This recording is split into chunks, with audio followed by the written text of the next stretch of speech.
Hi my dears. రీసెంట్గా Japan శాస్త్రవేత్తలు 2025 డిసెంబర్లో మనిషికి అత్యంత ప్రమాదకరమైన క్యాన్సర్ కణాలను భుజించే అత్యంత శక్తివంతమైన బ్యాక్టీరియాని కనుగొన్నారు. అయితే ఈ శక్తివంతమైన బ్యాక్టీరియా పేరు ఇవింగిలా అమెరికానా.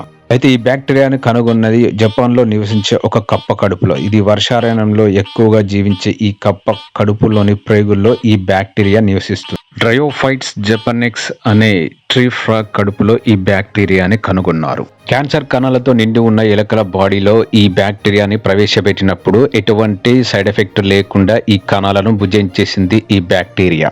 జపాన్లోని అత్యంత ప్రాముఖ్యత పొందిన సైన్స్ అండ్ టెక్నాలజీకి సంబంధించిన శాస్త్రవేత్తలు, వైద్య నిపుణులు ఎంతగానో ఆలోచించి కప్పలు, బల్లుల్లో ఉండే 45 రకాల బ్యాక్టీరియాలను తీసుకొని ఈ ఎలుకల మీద ప్రయోగాలు చేసినప్పుడు ఈ జపాన్ ట్రీ ఫ్రాగ్ కడుపులో ఉండే బ్యాక్టీరియా అయిన ఇవింగిలా అమెరికానా ఈ క్యాన్సర్ కణాల మీద ఎంతో శక్తివంతంగా పనిచేసింది.